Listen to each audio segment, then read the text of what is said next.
Another day, another basketball stories na naman ang pagkikwentuhan natin. At ngayon nga yung pag-uusapan natin ang balitang bagong big man ng Los Angeles Lakers at ang balitang nagtanggal na nga daw ng player ngayon ang Golden State Warriors.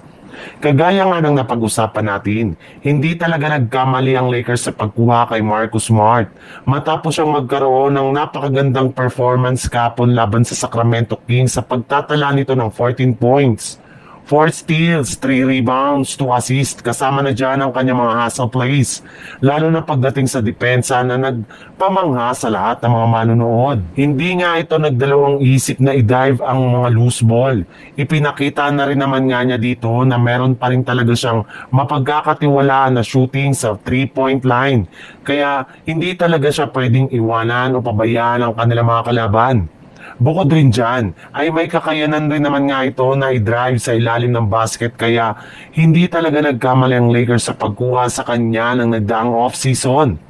At ayon nga rin naman sa ilang mga analyst, may pagkakataon pa rin nga daw ang Lakers na mapalakas ang kanilang lineup sa pamamagitan ng pagkuha sa big man na si Precious Achiuwa ng isa ng ganap na unrestricted free agent matapos siyang i-waive ng Miami Heat sa pagtatapos ng preseason. Sa ibang balita naman, pagkatapos lamang nga ng mga laro ng Golden State Warriors sa preseason, ay agad na nilang inihanda ang kanilang lineup para sa pagpasok ng opening night ng regular season.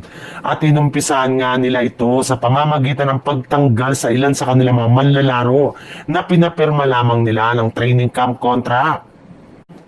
At sila nga ay kinabibilangan ni na LJ Cryer at Seth Curry na magiging isa ng muli nilang unrestricted free agent kung saan posible na nga silang lumipat ng ibang koponan.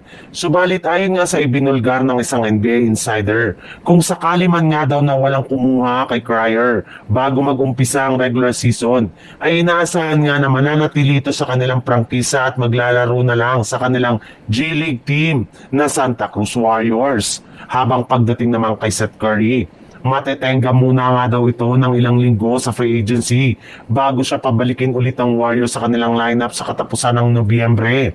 Since kulang na nga sila ngayon ay pagdating ng kanilang cap space. Kaya mukhang kahit man ini-waive nila ang dalawang player na ito ay mananatili pa rin sila ngayon sa kanilang prangkisa ngayong season.